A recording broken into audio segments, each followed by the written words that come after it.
Folks, Black Star Network is here. Hold no punches. I'm real revolutionary right now. Black power. Support this man, Black Media. He makes sure that our stories are told. Thank you for being the voice of Black America, Roland. Stay black. I love y'all. All momentum we have now, we have to keep this going. The video looks phenomenal. See, this difference between Black Star Network and Black-owned media and something like CNN. You can't be Black-owned media and be scared. It's time to be smart. Bring your eyeballs home. You dig?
Today is Thursday, February 22nd, 2024. Coming up on Roland Martin Unfiltered, streaming live on the Black Star Network. A Texas judge, a Republican, sides with a school district's discipline of a black teen over the length of his locks. Darryl George will remain in school suspension after the judge's decision. We'll talk with the George family attorney, as well as the head of the Texas Black Legislative Caucus. Also, we'll talk about the important elections taking place across the country tonight. We'll be joined by Claude Cummings, who is running for Harris County tax assessor, one of the local races I'm always talking about that absolutely matters. Also, could the U.S. Virgin Islands be the land of opportunity as well as retirement for African Americans? Well, we'll talk about that. The governor of the U.S. Virgin Islands, also Attorney Ben Crump, he is suing Navy Federal. We'll show you what took place at today's news conference. Plus, Fox News, one of the people actually say, talk about being stuck on stupid, that black folks are going to vote for Trump because we like sneakers. I told y'all these people are crazy. It's time to bring the funk. I'm Roland Martin Unfiltered on the Black Star Network. Let's go. He's got it. Whatever the best, he's on it. Whatever it is, he's got the scoop, the fact, the fine.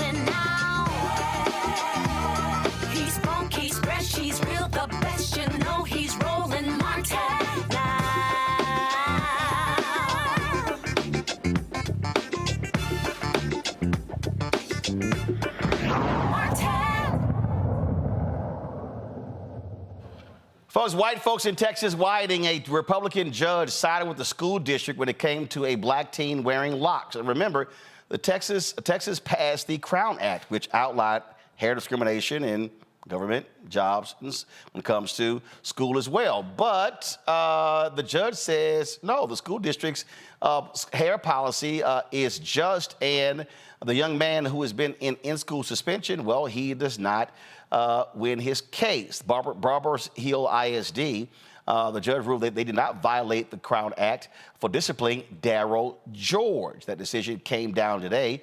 Chambers County Judge Chap B. Kane III sided with the school district, saying that his hairstyle didn't adhere to the grooming guidelines. Again, the 18-year-old has spent over half of his junior year in-school suspension. Before today's hearing, Darryl talked to us and other media about the impact of the situation that all the suspension has had on him and his academics. It's put a lot of emotions on me, you know, anger, sadness, you know, disappointment, and my bad. No, it's okay. Take your time. Apologize for how they make you feel. Do you feel like they're robbing you a little bit of your childhood and your high school career? Oh yeah, for sure. No doubt about that. I don't know, it just makes me feel angry, very angry that, you know, throughout all these years, throughout all the fighting for the black history that we've already done, we still have to do this again and again and again. Is ridiculous. It makes no sense.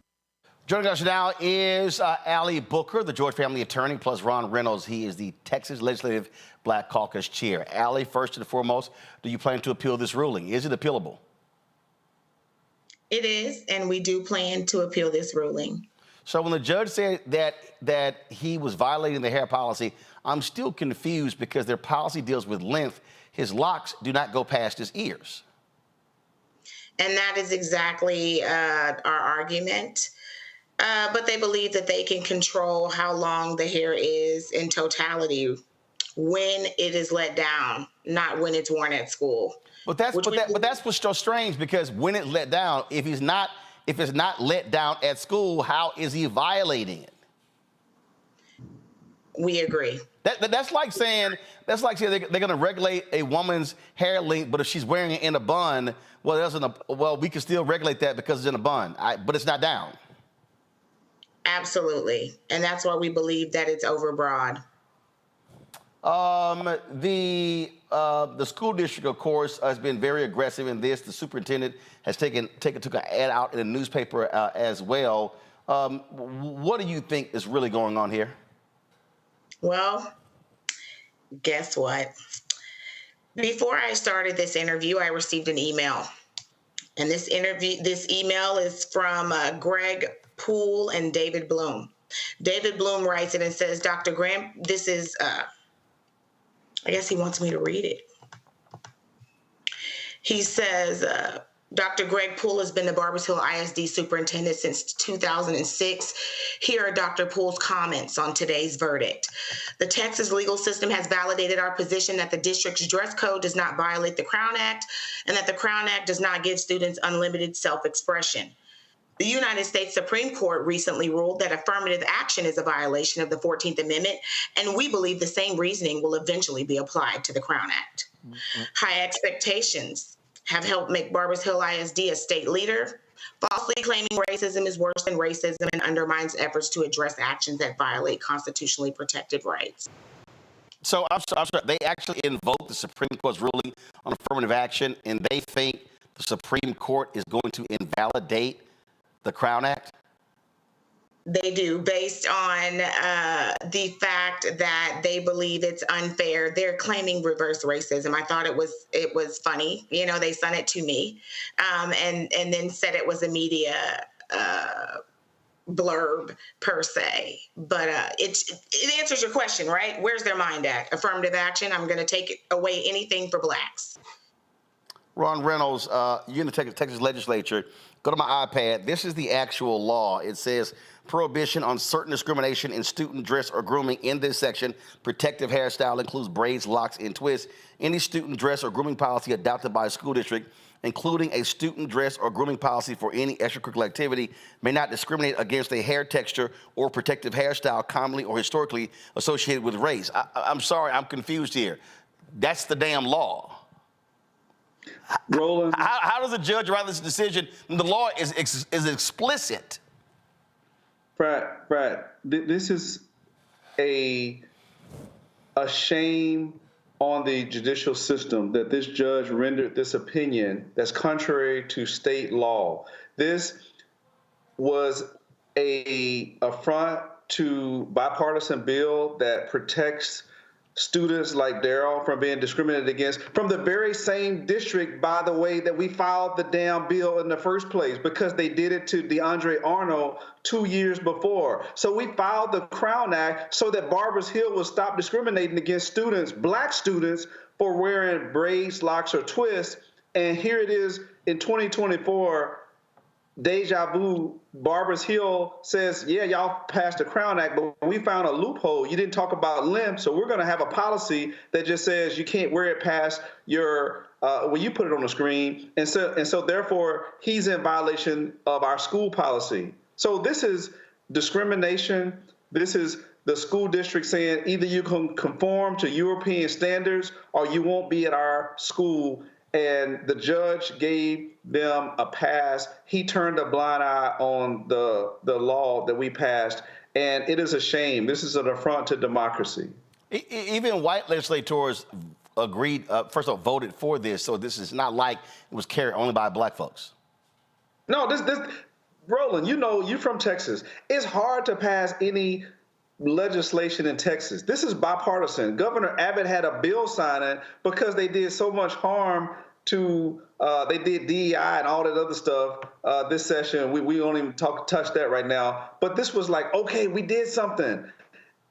Yeah, let's have a bill signing ceremony to show we passed something that had bipartisan support that benefits black people. And guess what? They didn't give a damn about this law. And first of all, the Attorney General and the TA Commissioner weren't enforcing it in the first place. So that's why Attorney Ali Booker had to file the lawsuit. And then the judge then slaps it down today saying, yeah, school districts, if you want to violate the Crown Act, all you have to do is come up with some nonsense about limb, when we know good and damn well that you can't grow locks, braids, or twists without having any kind of limb. So this is discriminatory. It's a slap in the face.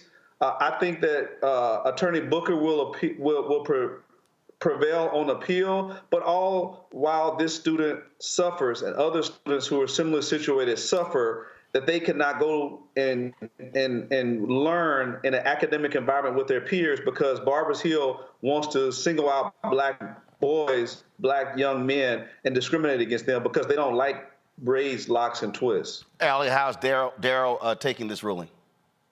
He's taking it hard. You know, he wasn't born during the civil rights era. This is a new era, and it's like they're trying to repeal and attack all of the laws that protect minorities. And so this is a new, younger generation that has to deal with that. And it's tough on him, right? Because to these children, they've experienced racism, but not in the way a lot of us have. So he's highly confused by it all. Well, some things change and some stay the same. Alec, keep us abreast what happens with this case. Representative Reynolds, I appreciate it. Thanks a lot. Thanks, Brian. All right, folks, got to go to a break. We come back. We're going to talk about with the governor of the U.S. Virgin Islands. Is this an opportunity for African Americans to create opportunities, business opportunities, but also a place to retire and grow their families? We'll talk about that next right here on Roland Martin Unfiltered on the Black Star Network. Back in a moment. All these years, throughout all the fight.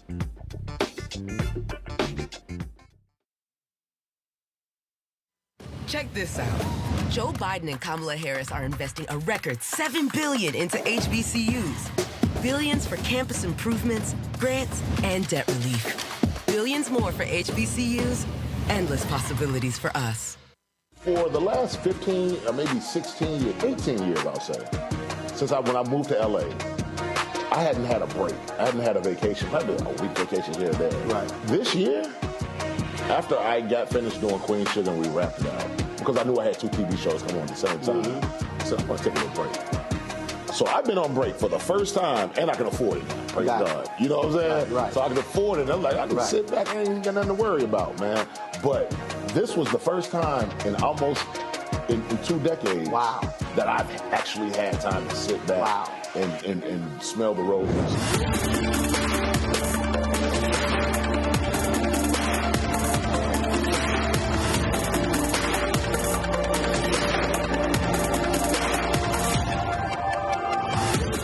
Next on the Black Table with me, Greg Carr, we look at one of the most influential and prominent Black Americans of the 20th century. His work literally changed the world. Among other things, he played a major role in creating the United Nations. He was the first African American and first person of color to win the Nobel Peace Prize. And yet today, he is hardly a household name. We're talking, of course, about Ralph J. Bunche. A new book refers to him as the absolutely indispensable man. His lifelong interest and passion in racial justice, specifically in the form of colonialism. And he saw his work as an activist and advocate for the Black community here in the United States as just the other side of the coin of his work trying to roll back European empire in Africa. Author Cal Rostiala will join us to share his incredible story. That's on the next Black Table, here on the Black Star Network. On the next Get Wealthy, did you know that the majority of households headed by African American women don't own a single share of stock? No wonder the wealth gap continues to widen. Next on Get Wealthy, you're going to hear from a woman who decided to change that. Have been blessed with good positions, good pay, but it wasn't until probably in the last couple of years that I really invested in myself to get knowledge about what I should be doing with that money and how to productively use it. Right here on Get Wealthy on Black Star Network. Grow your business or career with Grow with Google's wide range of online courses, digital training, and tools. Gain in-demand job skills with flexible online training programs designed to put you on the fast track to jobs in high-growth fields. No experience is necessary. Learn at your own pace. Complete the online certificate program on your own terms. Stand out to employers, get on a path to in-demand jobs, and connect with top employers who are currently hiring. Take one professional career certificate program or all 6. Earn a Google Career Certificate to prepare for a job in a high-growth field like data analytics, project management, UX design, cybersecurity, and more. All professional career certificate programs must be completed by December 31st, 2024. Scan the QR code to complete the application. There are 1,000 scholarships available. Grow with Google and J. Hood and Associates. Be job ready and qualify for in-demand jobs. Hey, what's up? It's Tammy Roman. Hey, it's John Murray, the executive producer of the new Sherry Shepherd Talk Show. It's me, Sherry Shepherd, and you know what you're watching, Roland Martin, Unfiltered.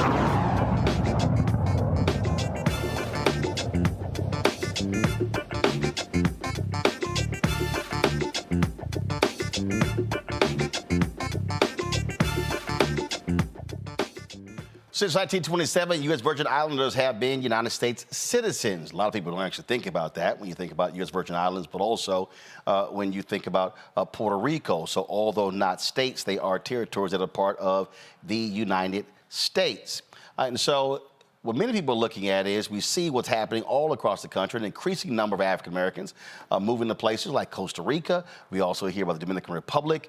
And of course, we see the Bahamas and Jamaica also doing lots of recruitment for African Americans to visit, also for business reasons. But what about the U.S. Virgin Islands. Well, let's talk about that with the governor of the U.S. Virgin Islands, Albert Bryan Jr. Glad to have you here. You're here in D.C. for various meetings? NGA, it's the National Governors Association. So annually we come up. I don't know why they have it in February, but but we're here to talk to. We usually get an opportunity to talk to secretaries and various people on the Hill about what's going on in the Virgin Islands and people like you.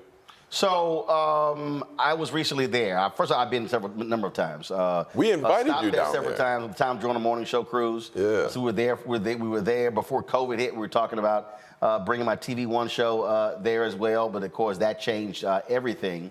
And for folks who don't understand, what makes up the U.S. Virgin Islands? So it's St. Thomas, St. John, and St. Croix are the primary islands, but there's actually 52 islands and keys that make up the Virgin Islands. So the populated ones, St. Croix, the bigger island, which is, I call the last residential island. It's the place you want to live, make a living. St. Thomas, which is a center of tourism. And then St. John, which 75% is actually a national park. It's a beautiful place to visit, lovely beaches, hiking trails.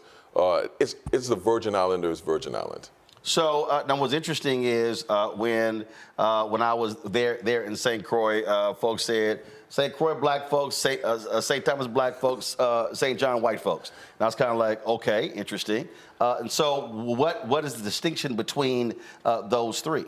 So I think, like I said, St. Croix has been primarily an agrarian culture that moved into the industrial age with refining, the distillery, watchmaking, textiles. A lot of that has changed since then. St. Thomas has always been a mercantile, commercial port, lots of tourism all the time. And then St. John, essentially the Rockefellers owns like 3/4 of the island and deeded the whole thing over to the national park. So it's very, very hard for, local people to live on that island because the properties over there are so expensive. The land taxes are through the roof. So you have a lot of black people that are land rich but cash poor. So a quarter acre land in St. John is probably like $500,000, $1 million.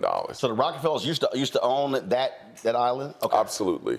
Most of the island, and so he wanted to preserve it, which was a good thing. I mean, so Caneel Bay is the resort that most people recognize. It's in the national park. It has 7 beaches. Was destroyed by the hurricane, but now we're looking, well, the federal government is looking to reopen that park and have a new hotel go there. You had issues with the hurricane.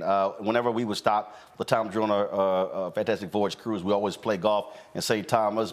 After one hurricane, they reopened it, but after the latest one, it didn't get reopened. Houses are there now as well. And so how are you still recovering? Have you recovered from that most recent hurricane and the impact it had on the islands? Economically, I think we've recovered, but we got a $15 billion recovery going. So you're talking about a place with a workforce about 42,000 people and an economy about $4 billion. So imagine if we were able to do the economy in 15 years. That would mean that we'd have to put a quarter of the GDP into the economy every year. Almost impossible. So that's where the opportunity lies. So we've been going around talking about it, black community, large contractors, trying to get people excited about coming to the Virgin Islands. We got 2 major hospitals to build, 6 schools, undergrounding. And then our tourism economy is on fire. We just opened up the Westin Frenchman's Reef Bowie House, 400 or 500 rooms added to our inventory. We got another 300 or 400 rooms coming on next year. We're redoing our airports, redoing our seaports. So lots of opportunity to make money and lots of opportunity to get new people in because we don't have enough people to get the job done. I've spent a lot of time being a city hall reporter, county government reporter. And so when you do that, you spend lots of time understanding infrastructure. Right. And so when I was there, I was like, these roads are killing me. And so you don't have potholes there. As a matter of fact, I saw one brother did a video. I mean, you got these sinkholes. And so we're talking about a massive infrastructure bill that was passed by Congress. How much money how much money have you received a part of that, and how are you dealing with that infrastructure? Because the reality is, when businesses look to come to places, right, the first thing they look at, highways and roads. They didn't look at wastewater. Right. They didn't look at energy as well, electricity. And so, how are you dealing with that to address those fundamental issues to be able to attract businesses? So the first thing you got to understand about the Virgin Islands is being a U.S. territory, we have a tax mirror code system to the U.S. So the way we attract companies is we have the ability to forgive 100% of your state taxes in the Virgin Islands and 90% of your federal income tax. So you have a tax exposure of about 1.72 or something around there on average. So that's a main draw to people to get that. Companies coming there. Right. So that's a $100,000 investment, 10 employees, and you're there, you're set up, you have to be doing business, essentially export business, whether it's in finance or it's in hotel, heavy manufacturing, or we have a lot of people there that are actually doing hedge funds and whatnot. But the infrastructure piece you're talking about, we're talking about Congress passing a bill that allowed us to rebuild our infrastructure and FEMA pay for it if more than 50% of it is damaged, whether it was by the storm or anything else. So we're replacing our entire potable water system on St. Croix, our entire sewer system, 50% of all our power cables going underground. By the next 2 years, we will have more renewable daytime solar production than we actually have a demand for. So you're talking about a complete rejuvenation, revival of the entire economy and the infrastructure. But we don't have enough people to do it. So we have. You say we don't have enough people to do it. You don't have enough what? Workers? Yeah, we have 3% unemployment. We have the lowest unemployment rate in the history of the Virgin Islands. So we got to get people to come. And so you have projects, right? But you need workers. Absolutely. So if they come there, where are they staying? That's the other problem. So we're trying to attract companies big enough that can create temporary housing, like when we built our refinery in St. Croix. You know, we have a man camp there that holds like 1,600 people. We need companies that are able to bring those types of resources so we can rebuild our hospital, rebuild our schools. And so the smaller companies there on the island right now, they actually have so much work to do. And then the bonding capacity that's needed to get this job done. We're talking about 40 years or so of development trying to get that done and crammed into 10 years. So who are you talking to? You have African American developers, you have construction companies, and so are you meeting with those individuals? Are you meeting with folks who do that here in the United States? Absolutely. So we have an Office of Disaster Recovery, and they spent time going around the United States asking companies what it would take for you to come. What they said was, we need at least $1 billion worth of packages, and we need to make sure we're going to get paid. When you say $1 billion worth of packages, what does that mean? So the hospitals, we're combining our structures. So the hospital plus the skilled nursing center and the health department, all of those packages in one. So this year, we'll be issuing 3 $1 billion packages. The other part about this was a federal match. So in most cases, when FEMA comes, you got to come up with 25% for states. We got to come up with 10. But even at 10%, we're talking about 25% of our economy. So thanks to President Biden, what he has done now is reduced our match to 2%. So now we're able to effectuate a lot of these projects that we didn't know how we were going to get before. So this first quarter, we should be issuing RFPs on requests for qualifications. You can get more information at USVI-ODR.gov on what those packages are going to look like, and stay tuned because it's a lot of work, and they'll keep coming for the next 2 or 3 years. So you're figuring like a Katrina situation, a total rebuild of everything, but you're doing it on 3 separate islands with infrastructures that don't interconnect. You've gotten a significant amount of money from HUD, right? For housing for purposes, right? Almost $2 billion, right?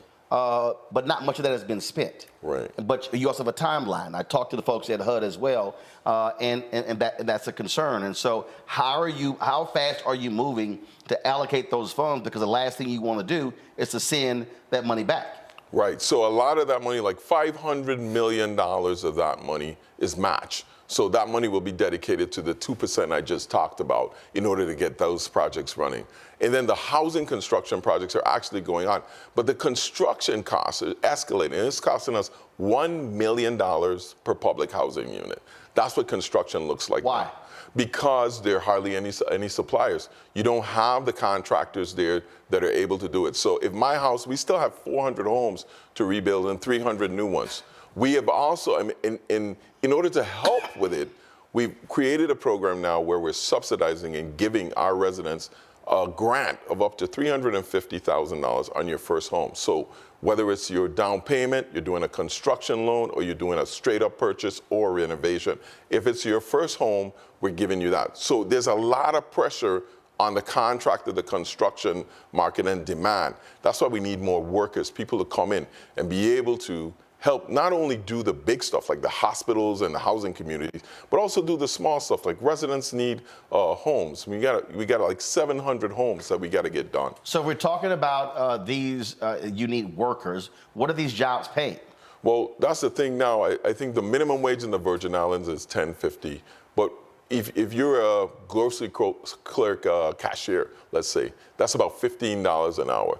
So laborers now are up in the 20s, and skilled people are in the 30s and the $40 per hour, which is driving. Right. So what I'm saying is, if there's somebody here in the United States if they hear this, they say, okay, wait a minute, here's an opportunity. If I'm a construction worker, I can go to the U.S. Virgin Islands, work for the next 1, 2, 3 years.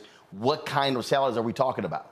Right. So, I mean, what do you say? Well, an electrician probably now making about $45 an hour. A plumber around the same. So that would equate to what, 50, 60, 45 is like $90,000 a year. But with the overtime and everything else you get is even more. Because those trades, we just don't have enough of those people doing work in the Virgin Islands. And are you also looking to, as that is happening, you also looking to have those folks trained? I think back to what Prime Minister Christie did in the Bahamas. When Baha Mar was being built, the Chinese brought in all of their workers, and he said, wait a minute, we want Bahamians being trained to do these jobs. And that was one of the things that they also did. And so you have an HBCU there. How is that university? What are they doing to help train skilled labor? Because if that's what you need some place to train them. So the University of the Virgin Islands is the only HBCU in the country that actually gives free tuition to everyone that graduates from a Virgin Islands high school. So whether you graduated 20 years ago or you graduated last year, you could go, you don't pay any tuition. Right, that's for free tuition. Right. But what are they training them to do? I mean, is there a focus on trades? So yes, now beside the university, we also have the Department of Labor. We've been running a real aggressive apprenticeship program, not only in the trades like woodworking, carpentry, plumbing, and electricians, and being paid while you're being trained. But we also been running simultaneously project management stuff. But when you're paying $25 an hour for labor, it's hard to get brothers to come in and sit down and get trained. Because if you want a job, there's a job out there for you. So we still have gaps in our hospitality industry, in our transportation industry, teaching, public safety, you name it. But all of that pressure and all of this money that we're putting in the economy is putting a lot of pressure on wages and driving everything up, which, in course, is driving up the cost of living, which is already high. How much time do you have to allocate these funds? Because, look, you have it here in the United States.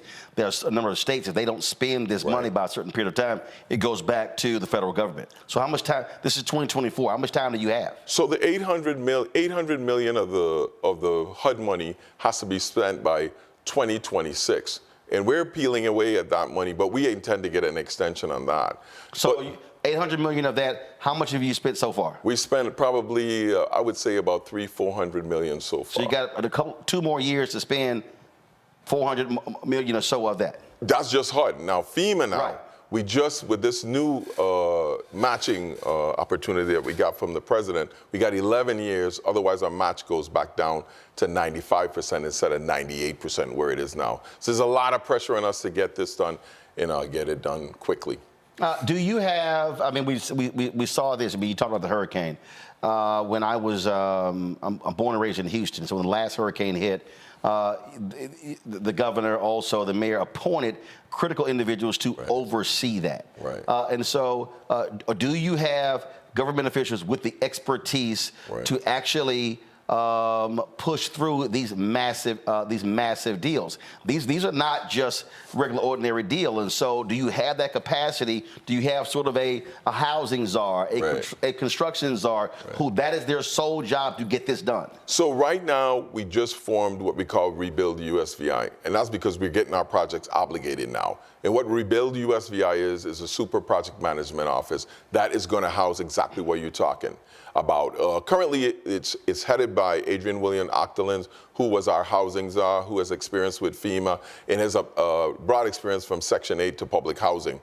She is running the whole thing, but we're bringing on the expertise in terms of people from the United States mainland that have done these projects before, because we really don't have anybody who has built a hospital before. We haven't built a school in 30, 40 years. So we got to bring on all of this talent and help to get it done. Now, we're doing this at the same time that you're having this massive infrastructure revival on the mainland. So resources, getting people, material, concrete, steel, everything is at a premium. So we're trying our best to hurry up and get this thing done before all of this infrastructure money really lets loose on the mainland. All right, hold tight 1 second. I got to go to a break. We come back. My panel has some questions. I got a couple more questions as well. Folks, you're watching Roland Martin Unfiltered here on the Black Star Network. Be sure to support us in what we do.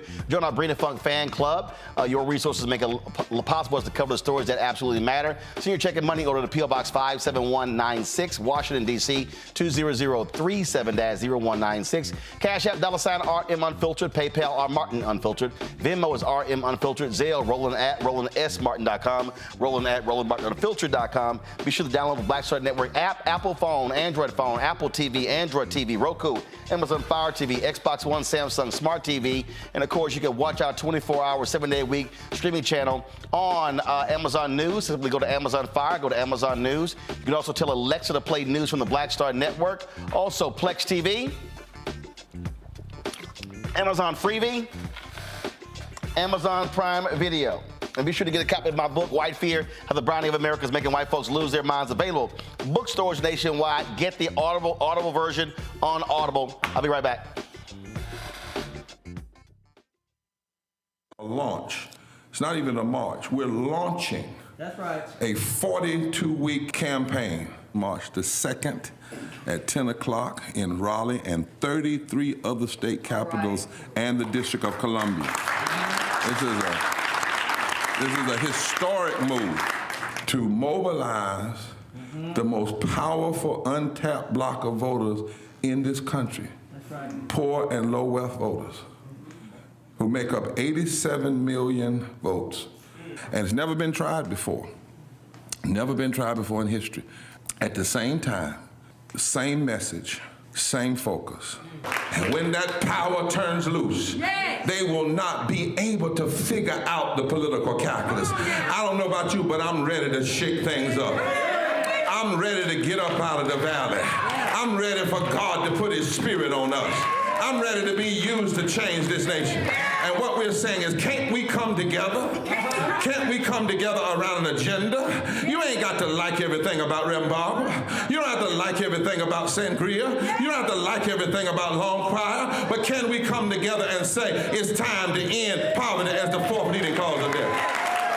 It's time to have $15 and a living wage indexed with inflation. So every time inflation goes up, the minimum wage goes up. It's time to have health care for all. It's time to fully fund public education. Can't we come together? It's time to protect women's right to women's health. It's time to have affordable housing for everybody. It's time to stop the proliferation of guns. Ain't no way folk ought to be able to have more guns than they have food, more guns than they have meat on their table. That makes no sense.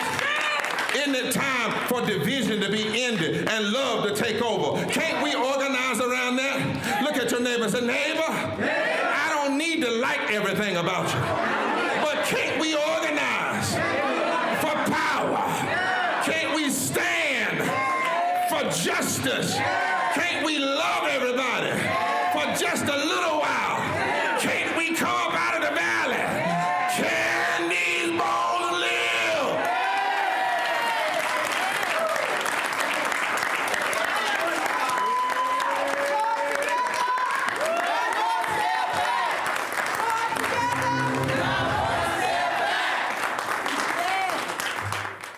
Hey, what's up? Geek Tony in the place to be. Got Cake Touch at Mama's University, creator and executive producer of Fat Tuesdays, an air hip-hop comedy. But right now, I'm rolling with Roland Martin, unfiltered, uncut, unplugged, and undamn believable. You hear me?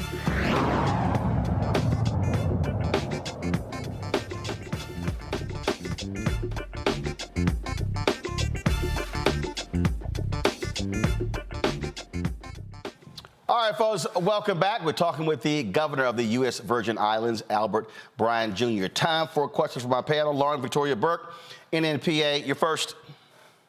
Governor, what is the relationship you have with Delegate Plet, given that she has no vote in Congress? How does that relationship go? Is she able to really assist the Virgin Islands, particularly when the Republicans are in charge and she currently has no vote in Congress? Stacy, as I call her, we've been working together for a long time. We worked together at the Economic Development Authority when I was the board chair there. We have a great relationship.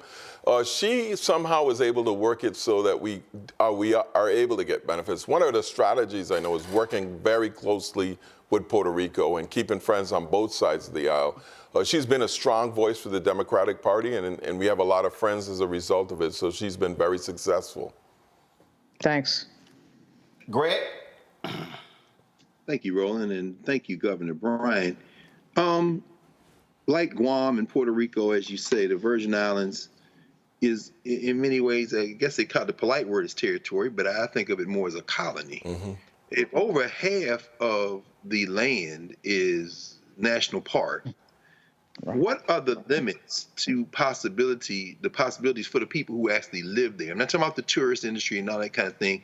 I mean, what you've laid out is a beautiful vision. I'm wondering, like I said, I really had two questions. Number one, what's your long-term vision for the people of the Virgin Islands? Not the tourists, not the people coming in trying to make a buck, but the people who do most of the living and dying.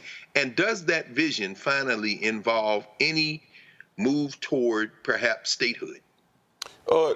I can answer the last question first. Is like the move towards statehood is a no. And the only reason being, I think we need to define our status with the United States. We've had, I think, 6 constitutional conventions already trying to establish a constitution. We're not successful. We're about to do one again, which will help us to define who we are and where we're going as a people. As a governor looking forward, I'm really fearful of progress.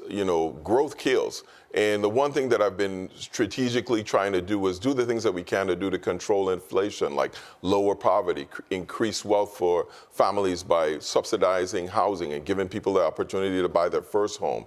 And unlike Fannie Mae and conventional loans, these grants allow you to have an apartment, money generating things to do. Making college tuition free, so you make people more valuable in terms of what they're able to produce, creating business opportunities for Virgin Islanders, so they not only work for people, but they actually own the businesses, whether in tourism, hospitality, or in the construction trades like we're doing. So constantly ringing that bell to keep people and stay woke. With all of this growth and improvement, we're going to see more people coming there. We want to see people of color. That'll allow us to maintain control of our policy and our government. Because everybody, I remember my frat brothers visiting me from college, and the smile on their faces is like, everybody's black. Kappa Alpha Psi. Oh, hell no. That's your first problem right there. That's what happens when you join a youth group. Go ahead. I'm sorry. Go ahead. But, you creating that strength and creating wealth and making sure that we are participating in the tourism economy and this great reconstruction that we're doing. In St. John, where 75% of the land is owned by the federal government, it's the Delegate Plet and I fight all the time. So we get a $30,000 payment in lieu of taxes from the federal government. If you live in St. John, you got a couple acres, your taxes may be $30,000. So getting an equitable share of that payment and creating something that creates equity for our residents by using that money to help them subsidize their first home. Right now, we're ahead of a project where we're actually rebuying public housing. One of the ways we're using the HUD money and creating home ownership opportunities for our residents, because that's the only way they're going to get a house. And then buying out all of those apartments, creating these home ownership organization, and then selling it back to them for between $100,000 and $150,000, creating wealth in that family that they would have never seen before. Greg, your second question. No, that was it. I just, again, I asked about the vision, and you kind of laid it out. And I guess if no is and again, I'm not an advocate for statehood. I think the United States of America is eventually going to have to be broken up anyway. These hillbillies are showing us what they think of the project generally. But that having been said, I guess a concern is, and I hear you addressing it, and I think you just answered part of it in terms of trying to put a floor under the poor in the Virgin Islands by getting some of that wealth transferred into their hands by way of control. I guess if I did have a follow-up, it would be around that process. I'm sure the clock is ticking. As you said, capitalism is a beast, and the opportunities are coming in. You know, what percentage of folk in the Virgin Islands are indeed in poverty? So we have a 30% poverty rate. One of the things that I always bring to people's attention to show how structural racism and institutional racism work. We live on an island 1,300 miles away from the mainland, but yet in every single way, our community mimics that of inner city African Americans. Whether you look at the dropout rate, you look at the diabetes rate, the incidence of stroke and heart attacks, you look at the education rate, you look at the crime, you look at the incarceration rates, they all mimic the same. How is that possible that we live in a completely different place, but the policies are the same from the mainland and are creating the same situation? So it's almost like living proof that what we're doing is not happen chance, it's engineered, it's institutionalized. This gentleman right here, Roland Martin, I don't think he remembers, he came, we had a nonprofit organization and we had a leadership conference in 2006. He came to our organization and he said, take it over. 17 years later, we've taken it over. You remember that? I ain't never stopped. I said take it over last night in Nashville. But we actually did take it over. So I'm the governor. One of our associates is the president of the legislature. One of us is a federal judge. We have placement all over the community, trying to make sure that we preserve the ownership in our community. Even in our urban renewals that we're doing now, we're setting up estates where black families have owned for generations, trying to make sure that they can keep it in their family, that we don't lose these properties out because they could never be gotten again. A couple of more questions. I talked about infrastructure. This is the Forbes 2022. They talked about an energy crisis happening in the U.S. Virgin Islands, speaking about the issue of problems with your water and power authority. Right. You're spending a ton of money on electricity. Right. How are you addressing the power grid? How are you addressing that? Because the reality is, if you're spending unnecessarily high amounts of money for electricity, that's just more money that's coming out of people's pockets. Absolutely. So energy is one of this is the biggest thing that I'm going to fix within this term. And how we're going to do that? Well, we got $2 billion to redo our infrastructure for energy. But we're actually commissioning solar plants now and solar fields that are going to be producing about 56 megawatts. Running daytime peak is probably about 85 megawatts. And then we have another, at least 9 that we have now, plus we're adding wind. So the goal is to have more actual renewable power than we have a need for. Now, when you do the math on renewables, it kind of pares down because the sun don't shine in the night. So we're adding battery systems to be able to subsidize that in the night. So we're spending like $150 to $200 million a year in just fuel. And our intention is to reduce that, not only from a power standpoint, but also from the electric vehicle standpoint. So through the Biden administration, we've been able to do some incredible things, like we're just installing now all these new power stations. The government fleet, we're converting it actually to electric vehicles. And the plan is to use all of that power through solar and wind. So when you look at it, it's something that people can count on. It will be energy. What we've also done is we're issued 1% loans for people to come completely off the grid. So, and you pay this like you're paying your power bill every month. So you can amortize that loan amount over 3 years or 8 years. But you know that your light bill is going to be $300 a month for the next 4 years or 5 years, and then you own the system all out. You don't pay it anymore. And how are you addressing the leadership at the Power Authority? Because at the end of the day, you need competent leadership to do these things. Right. Are you changing folks out? Are you moving people out? What are you doing there? You know, it depends on what perspective you looked at, but we have completely changed the leadership at our Power Authority. And, you know, a lot of it on the backs of people just being frustrated because the power bill is high. But in doing that, it's a small town. We're essentially killing off our own people, our own professionals, who are, for the most part, victims of a system that has been broken for 40, 50 years. So now we have an opportunity to fix it. I've made a commitment to go there. We have $145 million of HUD money that's actually going to help to purchase a facility that has propane, which is running our fuels, our generator system off of that is cheaper than diesel. So when we pay for diesel, it's almost twice as much as what we're paying for propane. So a lot of different things going on the islands at one time, and just trying to get it done. Go to my iPad. In November, President Biden approved this emergency declaration dealing with the water. Right. We talk about Jackson, Mississippi, Flint, Michigan as well, different cities here. And so just in November, you had a significant problem with water, high amounts of high levels of lead and copper in your water supply. What's the status of that? So it's essentially the boy who cried wolf, right? The EPA came down and they did the testing erroneously and reported that we had a lead and water crisis. Now, we know we don't have any lead pipes in the Virgin Islands. So we've done extensive testing through the system and since proved that we don't have a lead crisis, although we have found lead components in our system. So the emergency declaration, was it lifted? It was. It expired. We let it run out. But we're not stopping there. We're making sure that we keep our constituents informed. We're issuing water filters just to make people feel secure, and we're changing out those systems where we have like valves or whatever in the system that may be in lead. Like I said, we're redoing the entire potable water system on our major island, St. Croix, and we're in FEMA negotiations for doing the one in St. Thomas. So it's something that we were already doing because all those systems are really old. And being from a poor community, we never had the resources to do it before.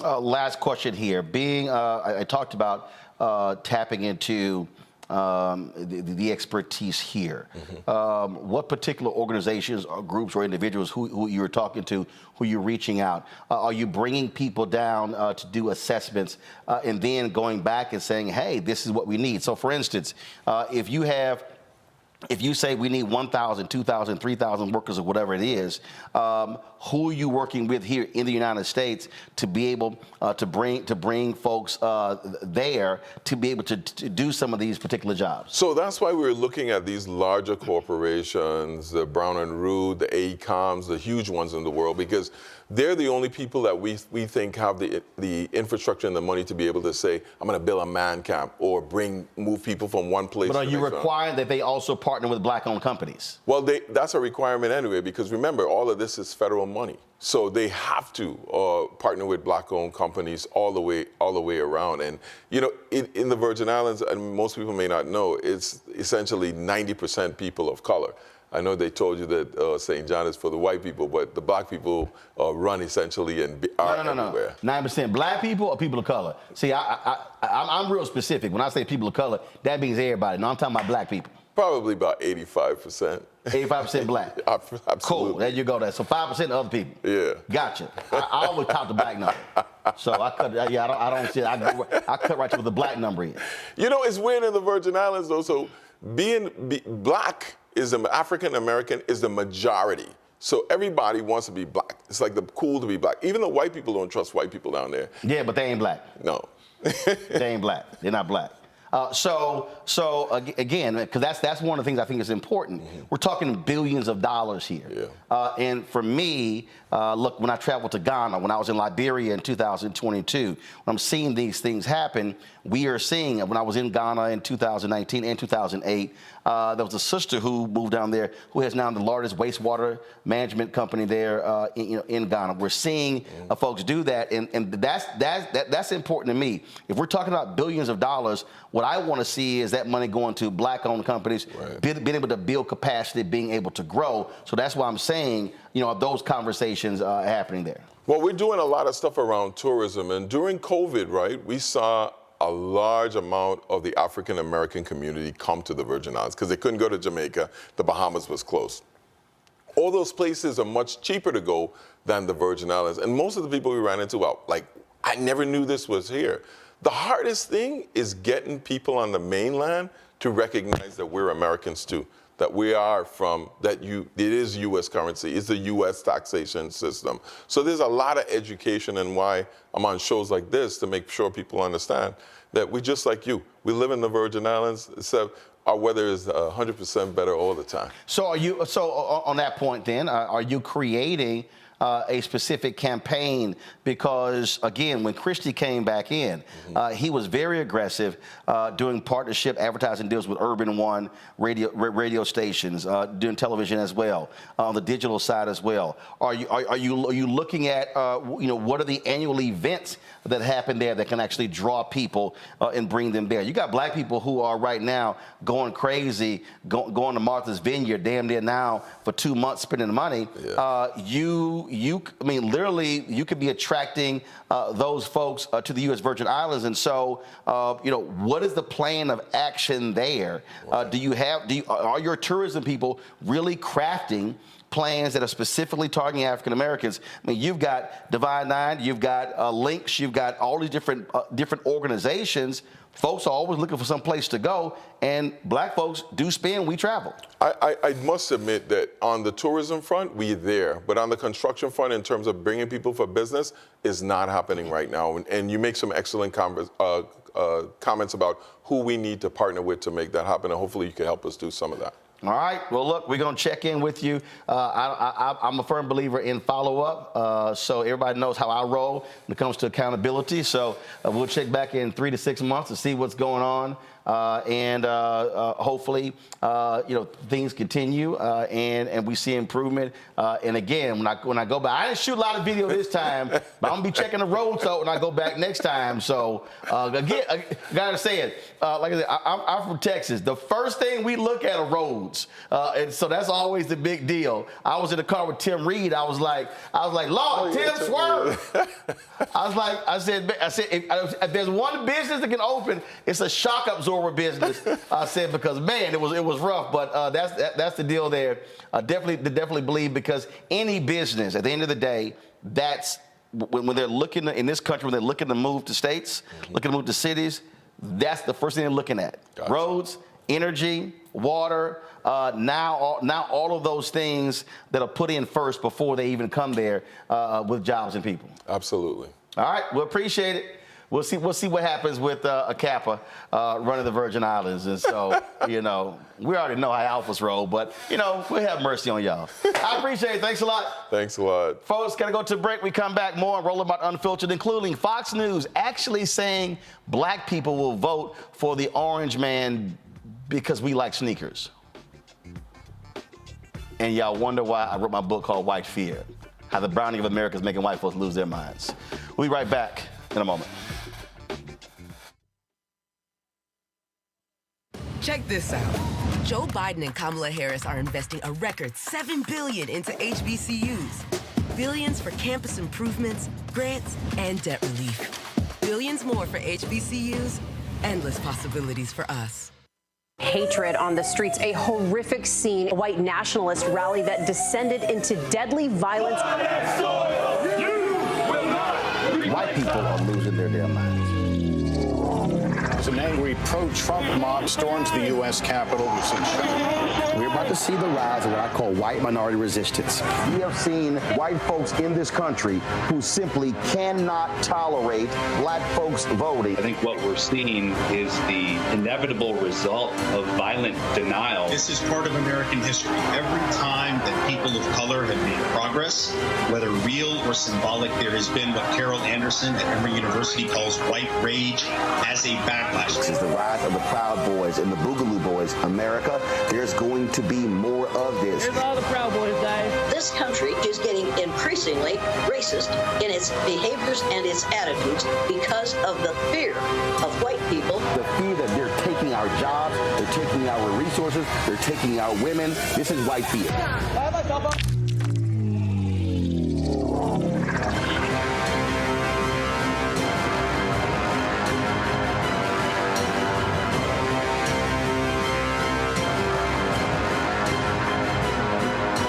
On On the next, A Balanced Life with me, Dr. Jackie. What does it mean to actually have balance in your life? Why is it important and how do you get there? A masterclass on the art of balance. It could change your life. Find the harmony of your life.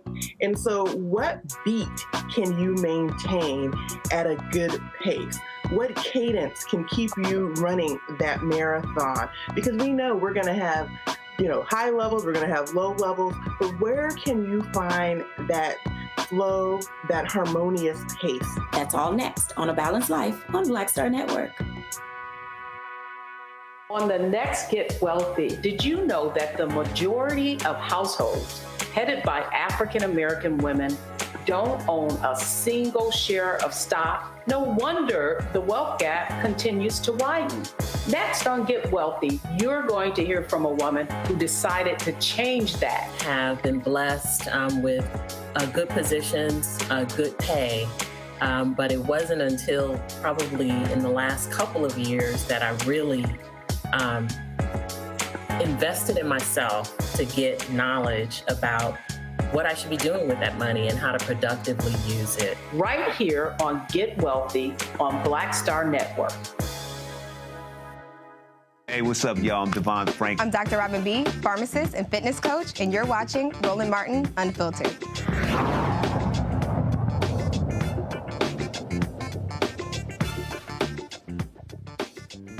All right, folks. Did y'all see this video here? These people at Fox News have truly lost their minds. We're going to talk about with our panel, of course, what happened at Barber Hills. But listen to these fools talk about Trump and his trash-ass sneakers. I mean, he talks about these MAGA threats and how it's unraveling society. I've got a couple of people I'd like David French to talk to, Justice Kavanaugh, Amy Coney Barrett, and pro-lifers who had their clinics firebombed in the last year. I mean, this is completely unhinged. Look, there's a lot of violence happening in America, but to try to somehow throw all of that at Donald Trump's feet, even with those gold high tops, I think this is a bridge too far. But look, every time they try to say Trump, they try to stop him at a trial, or they try to throw all of this, sludge at him, he somehow survives, which must drive his opponents crazy, because even the sneaker thing, I was on social media last night. Very interesting, as you see black support eroding from Joe Biden. This is connecting with Black America because they love sneakers. They're into sneakers. They love this is a big deal, certainly in the inner city. So when you have Trump roll out his sneaker line, they're like, wait a minute, this is cool. He's reaching them on a level that defies and is above politics. The culture always trumps politics. And Trump understands culture like no politician I've ever seen. Question for you on that point, though. Yeah. Will the people that are excited about the sneakers and excited about Donald Trump, will that translate into them going out and voting for Donald Trump? Well, anybody willing to put $400 down for a pair of sneakers? Yeah, I think that's commitment and love. It's something. You're right. It's something. It's affection on some level. I don't think this is just for collectors. It's for people who want Donald Trump brand sneakers. That, again, he's connecting on a different level. And that. I hope he brings new voters into the fold, though, because I have a feeling the people that are going to go buy the $400 sneakers were probably going to vote for Trump anyway. So that's my concern. How does he get new voters into the fold? That's my concern.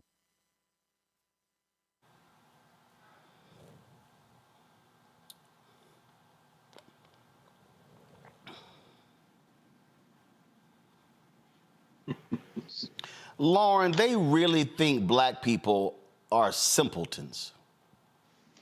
Yeah, they think black people are stupid.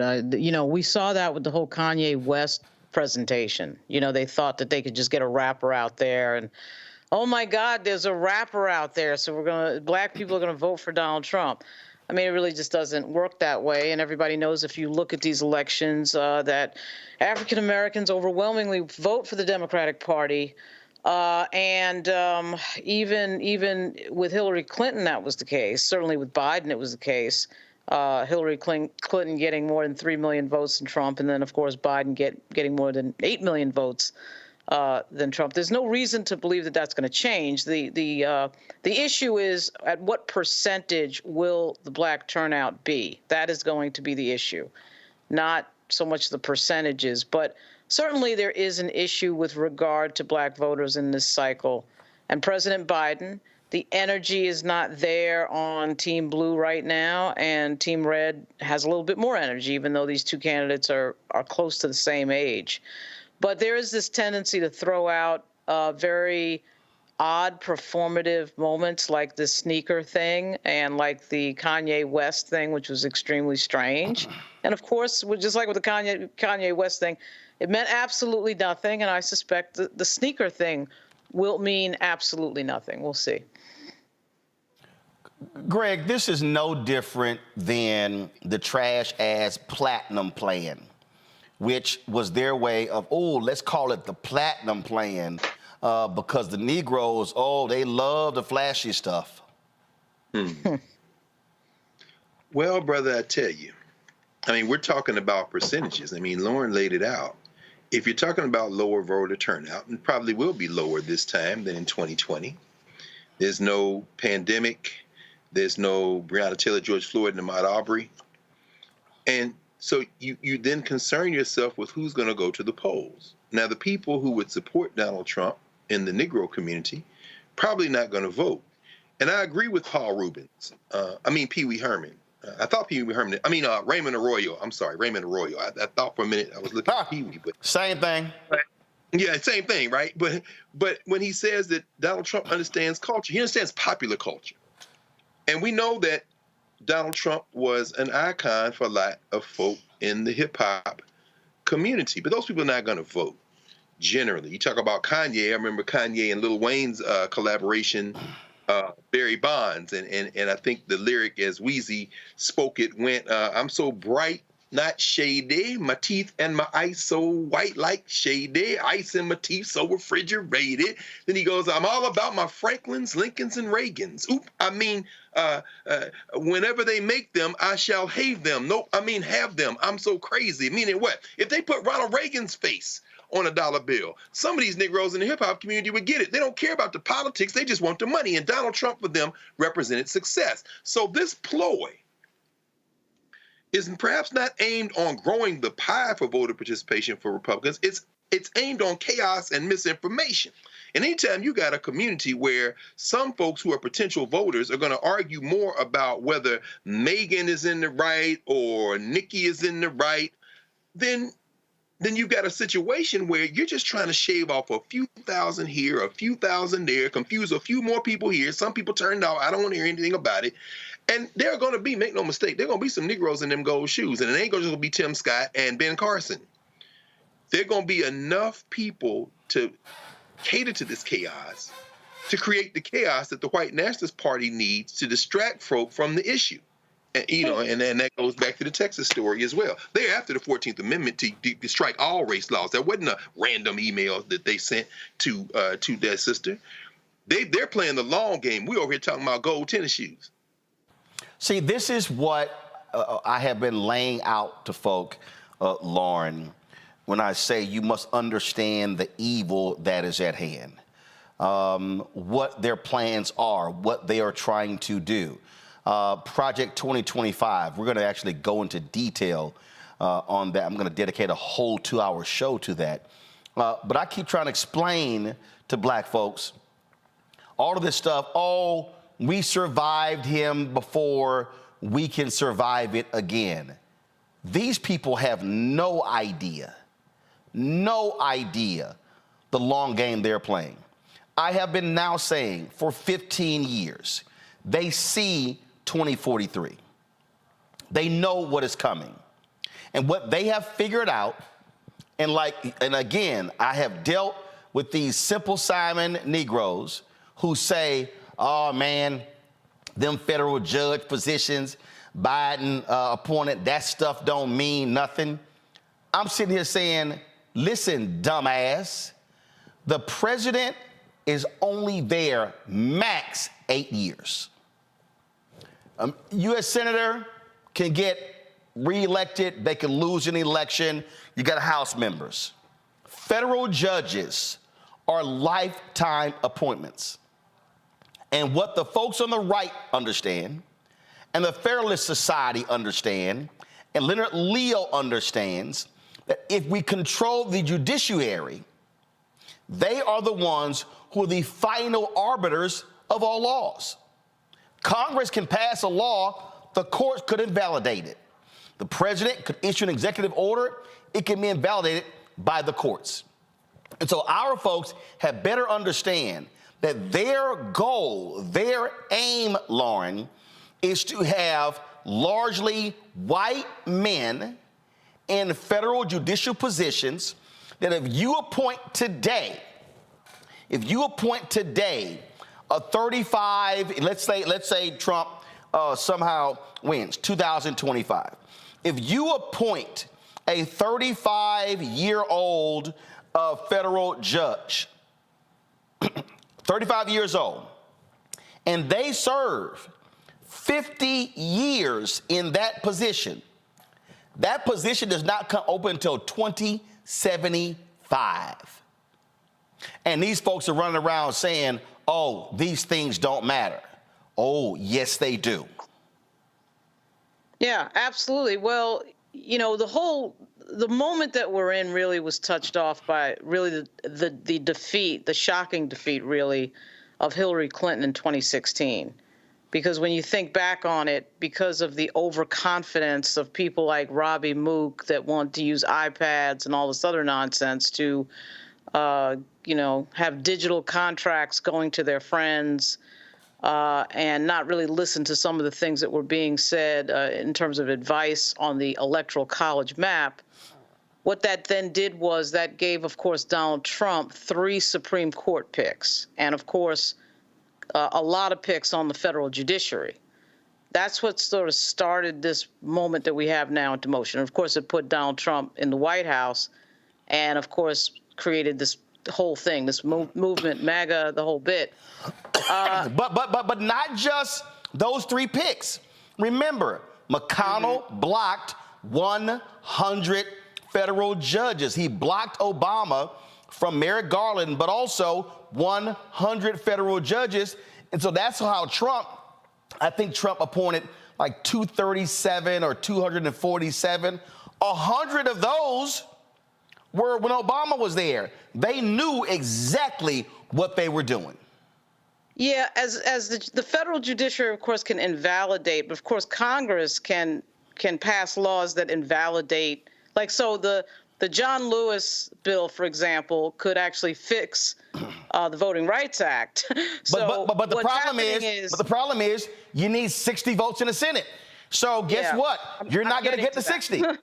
I'm getting to that. So what's happening in political strategy for the Democratic Party is that they're telling everybody that, of course, voting and getting certain people in place in Congress is the answer to winning this political battle.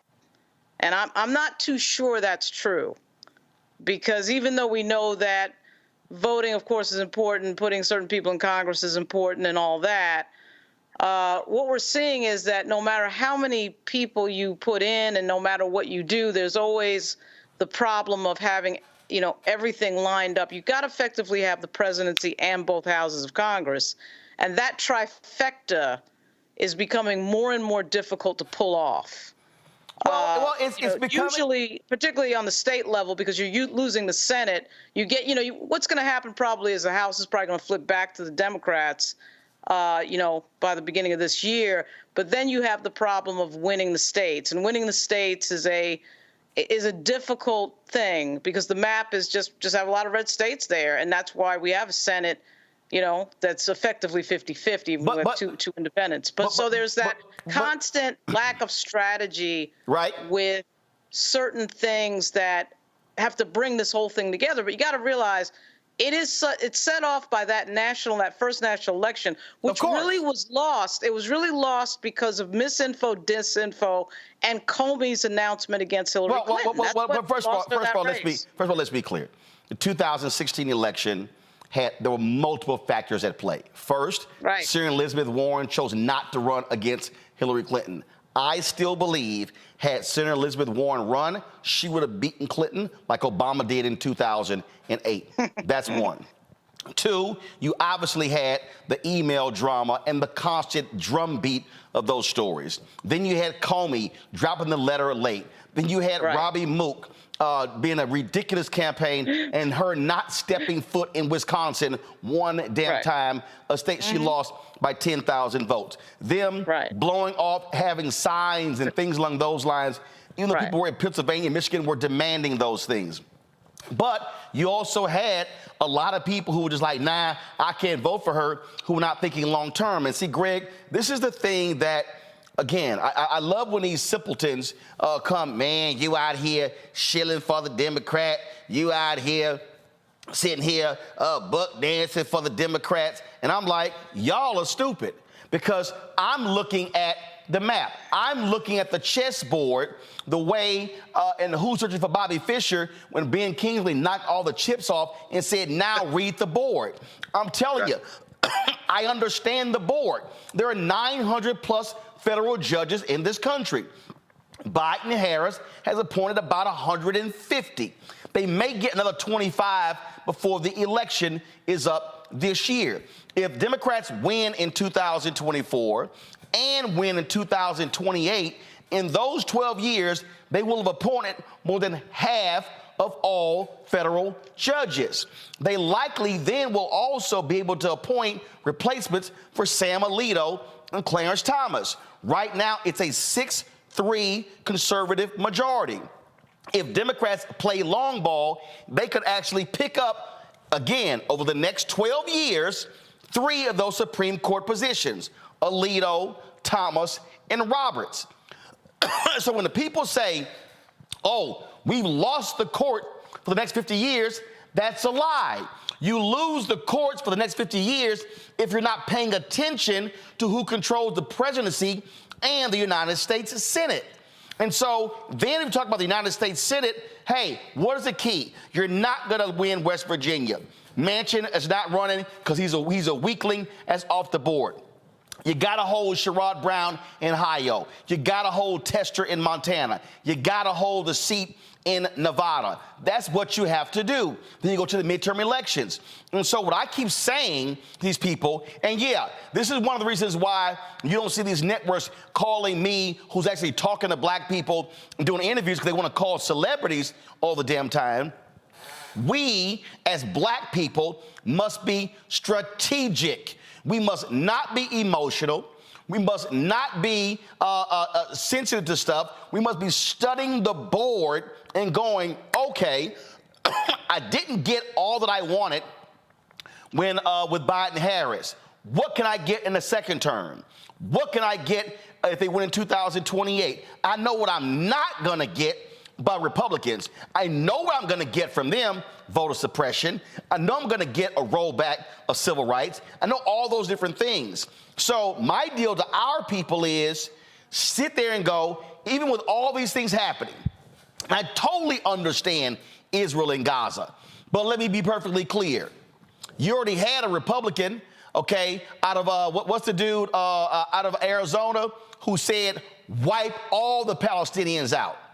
Let me be clear with y'all. Trump don't even think like Biden and Harris. He's going to say, Netanyahu, yo, bulldoze all of it. It doesn't mean you do not push Biden to declare a ceasefire. You do not push him on there. But we, as black folks, cannot be short-sighted. We must be thinking the same way our ancestors did, who were thinking the next 20, 30, 40, 50 years. Greg?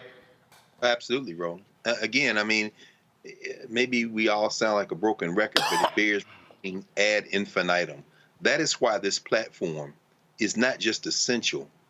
It is foundational for how we must be discussing these issues. Even as the Biden administration has authorized their representatives, the ambassadors at the UN, to draft language for the UN Security Council on Gaza that is moving toward pushing Israel to stop this genocide. They're not going to in the short term, but they have to do that. Why is Biden doing that? Because he's going to lose this election.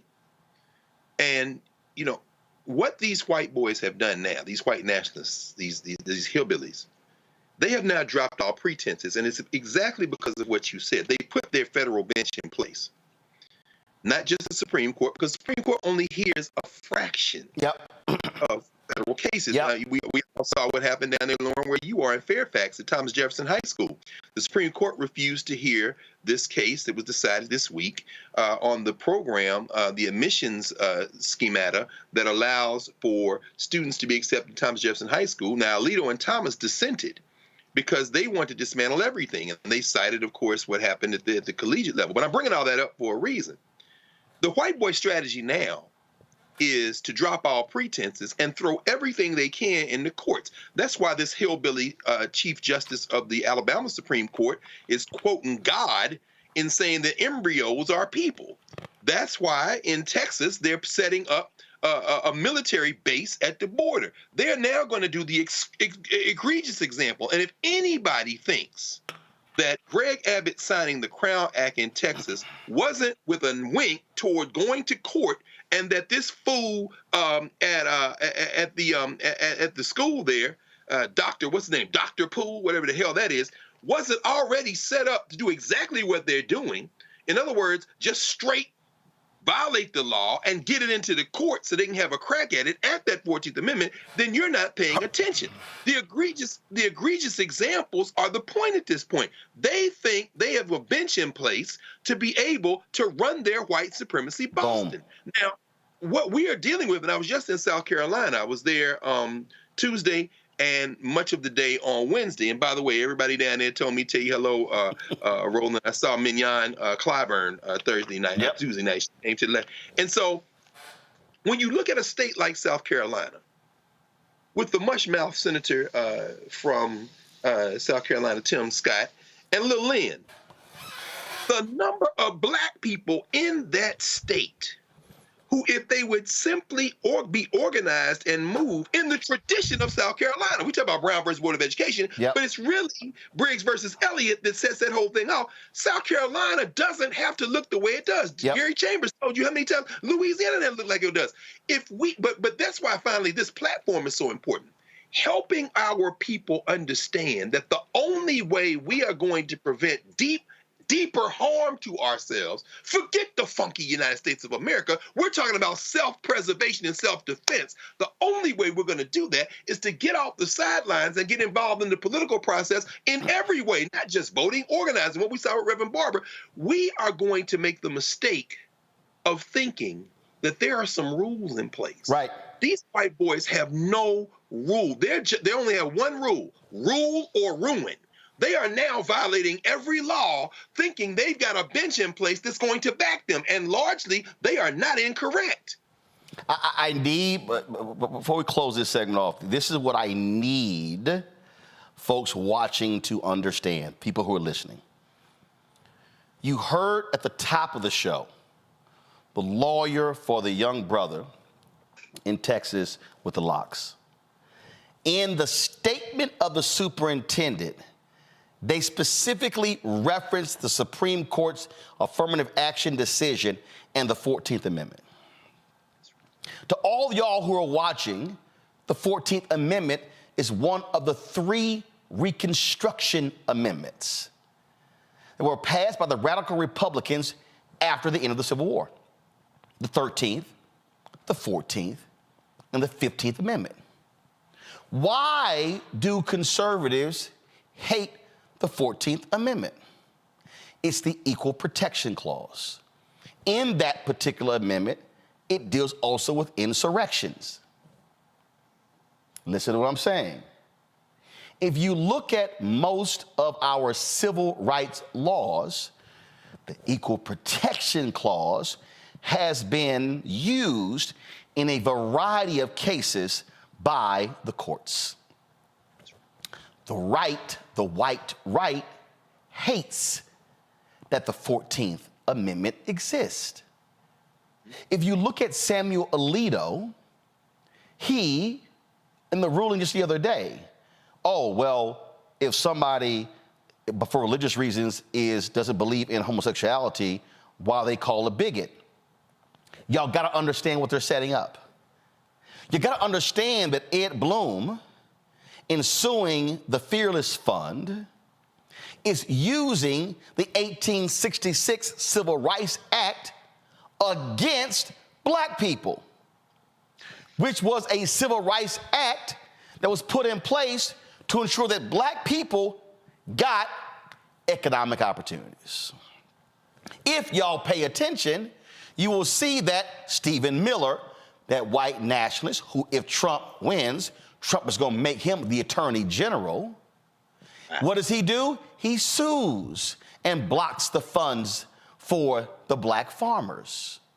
Right. What y'all have to understand is that white nationalist Charlie Kirk, who attacks Dr. King, goes on the attack of saying the 1964 Civil Rights Act, that was one of the worst laws.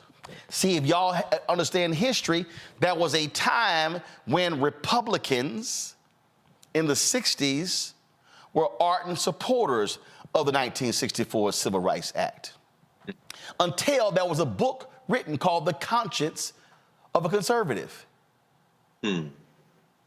See, some of y'all don't see, this is what happens when you're not paying attention. Barry Goldwater goes against the 64 Civil Rights Act, and who then, he flips almost the entire Republican Party.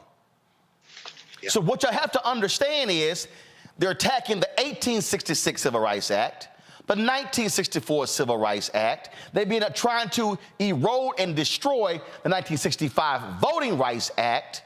What they are looking at is how can they, by using the courts, literally dismantle all of the laws that have been the mechanisms we have used to be able to make this a more perfect union. And so while we are sitting around, many of us, talking about the Cat Williams interview, and talking about the Monique interview, and talking about Sexy Red and Glorilla, and talking about all this other different stuff, we need to understand that what these people are doing are literally putting in places all of the pieces that then they could, one federal judge can invalidate a law. Oh, y'all forgot the Tennessee judge who ruled against the 8A program in the Small Business Administration. A white woman sued who did not even apply for the program, but she got her money through a women's program, but she sued the one that was for black people and minorities. Y'all gotta understand what's at play here. They are playing for keeps. And Leonard Leo got $1 billion+ from a rich billionaire to use any way he wants to, and they are targeting black people. Listen to me clearly. They have a bullseye on us. They want to destroy the entire infrastructure that we fought for, bled for, died for, that has put us even in this position. I'm not saying it's perfect. We have not gotten all that we have wanted, but I can tell you this here. They want to get rid of not just affirmative action, but DEI. They want to get rid of any fellowships, any scholarships. They want to get rid of any programs that are there to bring in African Americans and other minorities to be lawyers and doctors and dentists and engineers and pilots. Why do you think they were attacking the United CEO? Why do you think all of a sudden it became a big deal with Elon Musk out here on Twitter talking about, these black pilots and Candace Owens and Charlie Kirk? Man, y'all need to understand what's going on. And while we are being entertaining, while we are sitting here laughing and joking and loving all this sort of stuff, what they are doing is literally putting in place some of the most dangerous precedents. And what y'all have to understand, that's right, if they invalidate Section 4 of the Voting Rights Act and then Section 2 of the Voting Rights Act, you don't have to wipe the law off the books.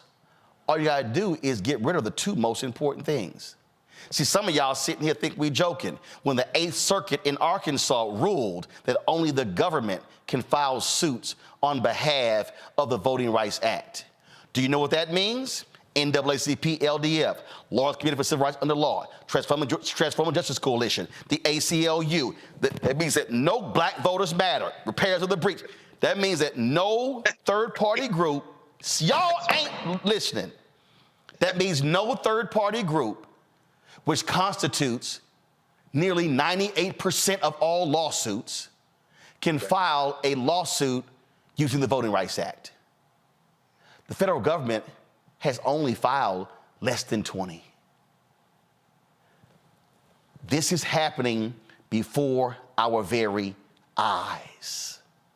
And so we're talking about these things because right now, y'all, in the nation's capital, in D.C. and Maryland and Virginia, these think tanks and these conservative billionaires and these conservative lawyers and the Fairless Society and the Heritage Foundation and all of these entities, what they are doing is literally targeting this entire infrastructure, and they want to dismantle any and everything that has been beneficiary up to this point for African Americans and others. And if they could find some Asian Americans to sue Harvard and Yale, oh, they'll do it. If they can find a few black people, Ward Conleys of the world, and prop them up, they'll do it. See, a lot of y'all were laughing about Ward Conley when they attacked affirmative action in California in the 90s. You now see what the game plan was. We had better wake the hell up and start watching shows like this who are teaching you every single day what's going on, because what you don't want to do is sit here and sit election out and blow these things off, and then in a year or 2 or 3 or 5 go, what in the hell happened? Ask all these women. Ask all these women who believed that Roe v. Wade was settled law. When the right was saying, no, we gonna take care of this. We getting rid of this. And then the Dobbs case, they didn't ask to overturn Roe v. Wade. Alito said, we're going to do it. And if you read the opinions, they mentioned birth control. They mentioned these other different things. Y'all, that Alabama decision, this ain't about just in vitro. It's in vitro.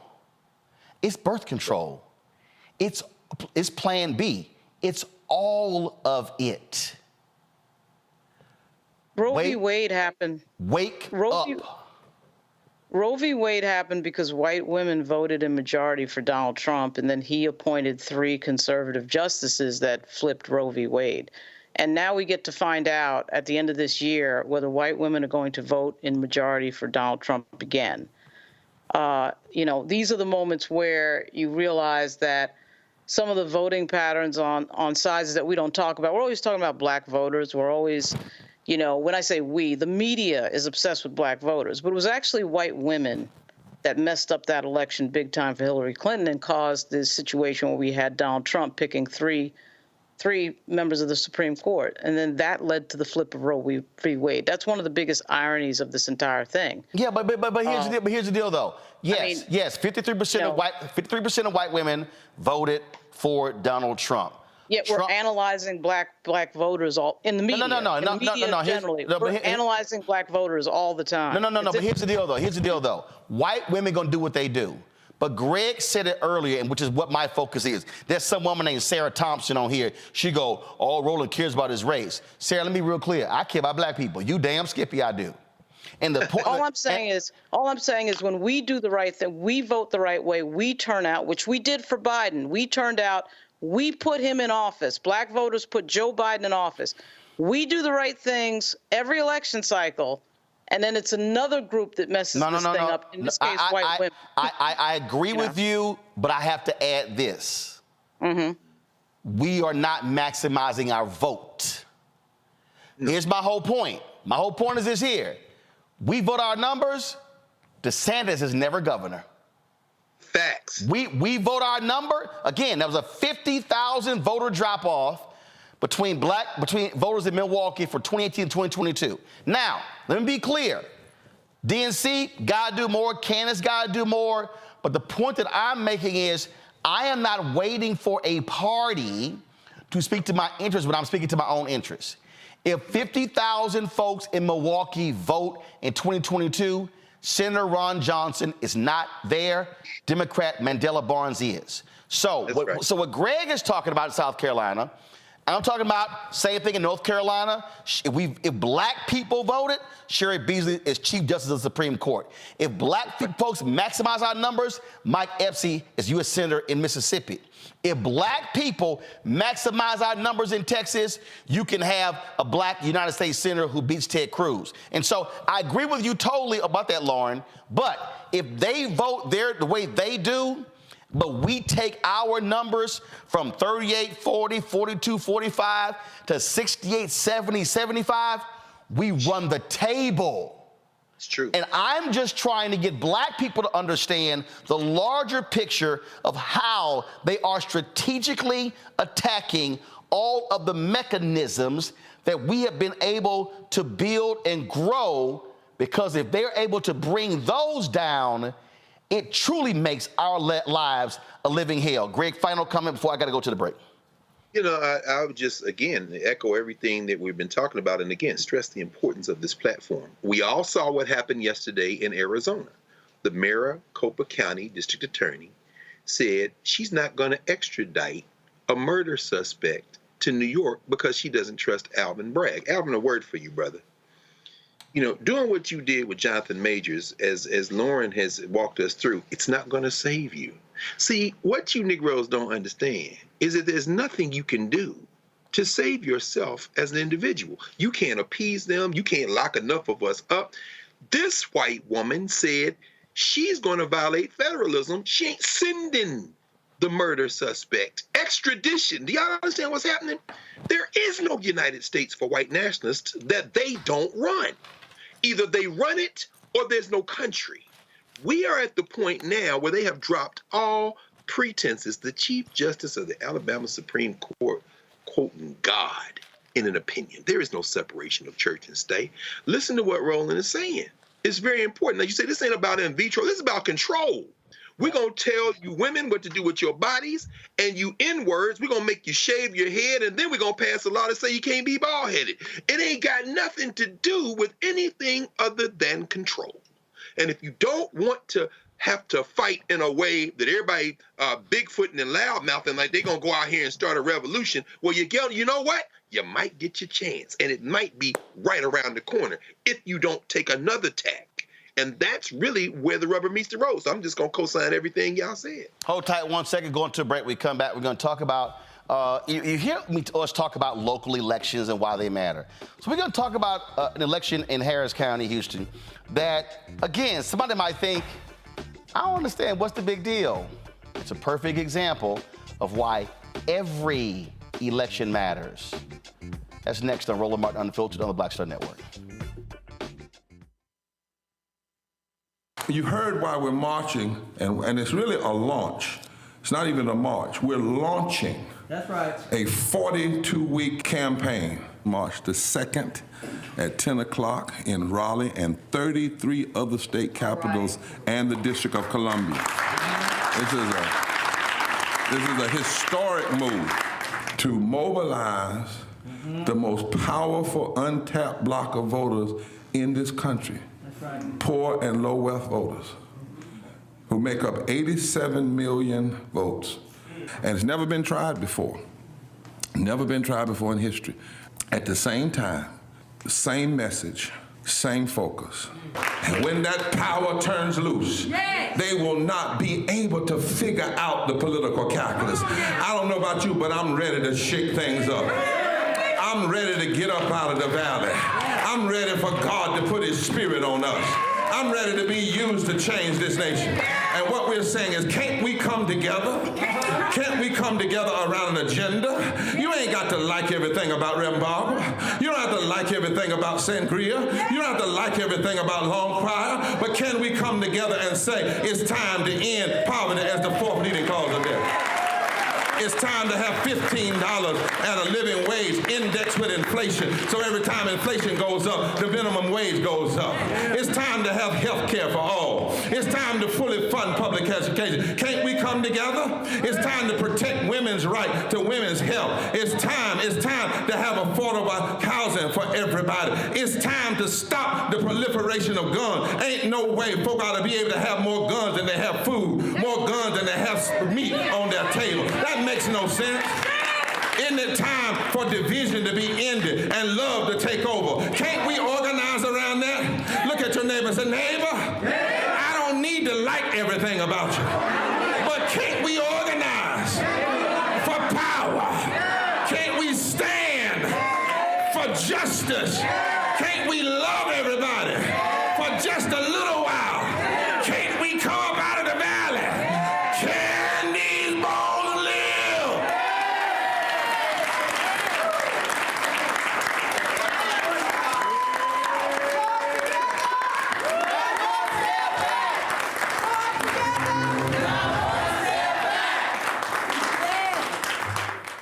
Hello, we're the Critter Fixers. I'm Dr. Bernard Hodges. And I'm Dr. Terrence Ferguson. And you're tuned in to Roland Martin, Unfiltered.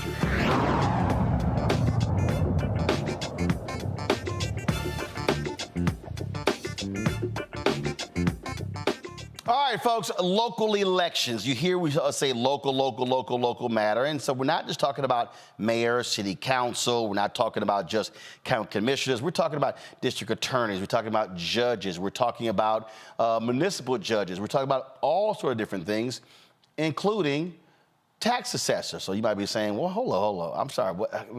What? So the Harris County, Texas Tax Assessor-Collector, Claude Cummings III, is running. Now, I'm doing this because, again, I'm talking about these races that we don't necessarily think about, because when we vote down ballot, the number is high up top and it gets smaller. And so one of the reasons why we were not in those positions is because a lot of us just skip right over going, I don't know what that is. So joining us right now is Claude Cummings III. So Claude, for people who don't know, what does the Harris County Tax Assessor-Collector do? Good evening. Thank you for having me on the show. And that is a very important question, Roland, because what I spend most of my time doing, not talking about my platform, not talking about how I want to help people, but I spend most of my time explaining to people what exactly the Harris County Tax Assessor does. And what I like to tell people is that the tax assessor's office is the most powerful position in Harris County that no one talks about.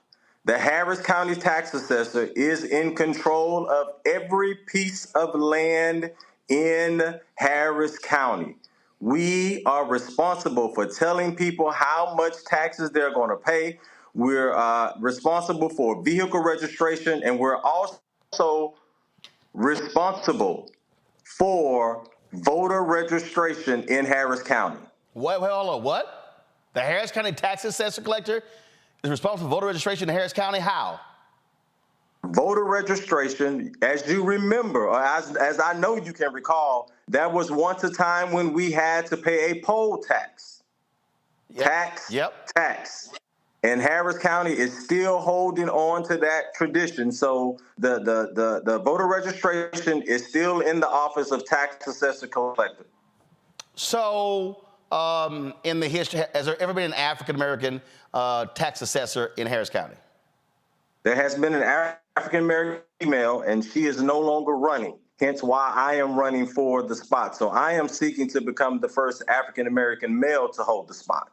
And again, when we talk about elected office, when you talk about how benches are created, folks run for positions like this and then might run for city controller, might run for other different things. And so these are what we call entry positions, if you will, into the political space. Yes, but it's a very important one, Roland, because again, what we're talking about is land. What do we know about land? Land is the one thing that we're not producing. We're not making any more of. And so when you talk about land, it's important to put someone in this position who wants to have access to the land for the right reason. You don't want to put a realtor, you don't want to put an investor, you don't want to put anyone in this position who is going to bring harm to the community and not help the community. So although this is a down ballot race, although this may be an entry position into a larger role within the county or within county governments, it's also a very instrumental one. Questions from the panel. Lauren, you're first. Does Harris County have a car tax? Yes, we do. Oh, wow. So you collect the car taxes as well? We collect the vehicle registration tax. Wow. All right. That's all I need to know. Yes. I was just curious. Thanks. Great. Yes. You're on mute. Sorry about that, Roland. Thank you, brother. And thank you, Brother Cummings. I want to ask you a quick question. Sure. I know in your current work, you are dealing with, among other things, job readiness and affordable housing. Could you tell us a little bit about how this new position might help us around the issue of affordable housing? We had the governor of the Virgin Islands on earlier, and that's an unsolvable situation in the Virgin Islands simply because the wealthy have control, and there's only so much that the poor can do. They can't lift themselves out of poverty. How might you use this new position to help in terms of access to things like affordable housing? Sure. Well, first and foremost, what I want to do is I want to make sure people don't lose their homes because they can't afford to pay taxes. As you all know, gentrification in our historically black neighborhoods is running rapid. And we know that that's taking place because majority of the times we didn't pay our property taxes. And the land was auctioned off. The house that we own, our generational wealth, was removed by a bulldozer. An investor came in, erected some $400,000, $500,000 house that no one could afford. And so that eliminates that individual being able to come into a neighborhood that they grew up in because they cannot afford to keep that property. And so what I would like to do is, when we talk about affordable housing, let's say that someone decides that, hey, I don't want to keep my property. I just want to let it go. I'm not concerned about paying the taxes. It's old. What I would like to do is work with a nonprofit organization who would like to maybe purchase that property at face value and then rebuild some affordable housing. That way, some of the same people who grew up in the neighborhood could return back and live in the neighborhood and afford to stay in the home. Yes. Thank you. All right, then. Well, look, Claude, good luck with it. Again, I just want more of our folks to understand, no matter where they live, to think about top to bottom, bottom to top when they are voting, because all of the races are critical. And and I love these people who yell, do for self, do for self. I don't want the government in my life. And I keep telling them there is no aspect of your life, none, I don't care who you are, that government does not play some form of role. Right. And as I mentioned, if you don't mind, real quickly, as it pertains to voter registration, what I'm going to do to motivate our people to vote, younger people to vote, is I'm going to play this video of Roland Martin Unfiltered, because they need to understand what is at stake when we don't vote. They need to understand what's at stake when they don't register to vote. It is more about it is about letting your voice be heard and understanding that choosing not to vote is just like choosing for those things which are going to hurt our communities. And so it is important for us to understand our voice is our power and to vote. We have to do more to get out and encourage people to vote, and that is something that I want to do as the tax assessor collector. Go and meet the people in their communities, engage them where they are, and encourage them to sign up to vote and not only register to vote, but every opportunity, every local election as well as nationwide election, let your voice be heard through your vote. All right, Claude Cummings III. We appreciate it. Thanks a lot. Thank you for having me so very much. Thank you. Folks, coming back real quick, we're going to talk about the lawsuit that Ben Crump has filed against Navy Credit Union, the nation's largest credit union. That's next on Roland Martin Unfiltered on the Black Star Network. Support us in what we do. Join our Bring the Funk fan club. Send your check and money order to P.O. Box 57196, Washington, D.C. 20037-0196. Cash App, $RM Unfiltered. PayPal, R Martin Unfiltered. Venmo is RM Unfiltered. Zelle, Roland at RolandSMartin.com. Roland at RolandMartinUnfiltered.com. Be right back.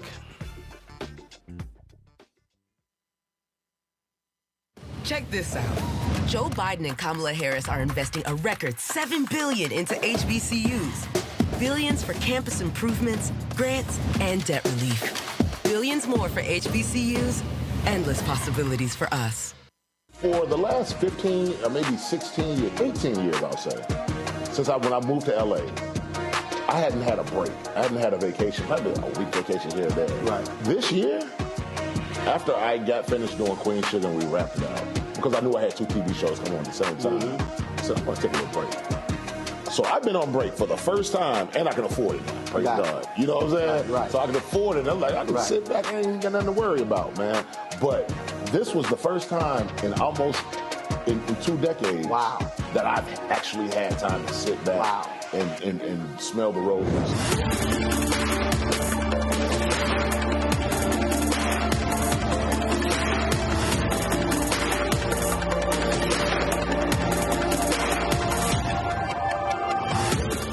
Next on The Frequency with me, Dee Barnes, the amazing Drew Dixon. She gives us the details behind the HBO documentary that shed light on the alleged sexual assaults by Russell Simmons.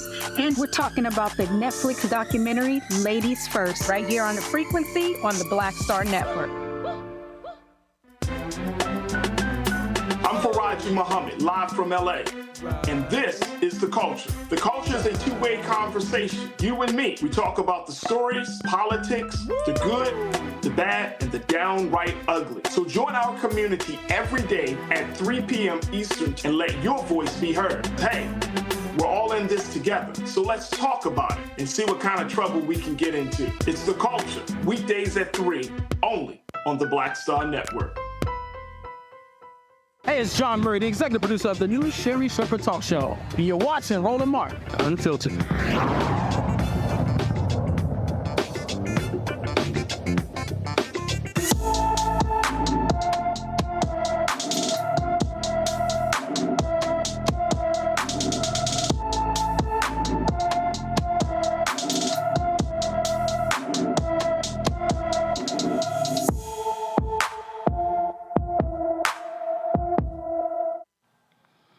Folks, Paige Jones has been missing from Ogden, Utah since February 4th. The 15-year-old is 5 feet 5 inches tall, weighs 200 pounds, with black hair and brown eyes. Anyone with information about Paige Jones is urged to call the Ogden, Utah Police Department at 801-395-8221, 801-395-8221. The nation's largest credit union is being sued for allegedly having discriminatory lending practices. A lawsuit filed by civil rights attorney Ben Crump says the Navy Federal Credit Union has the most significant loan approval gap between black and white applicants among the top 50 lenders nationwide.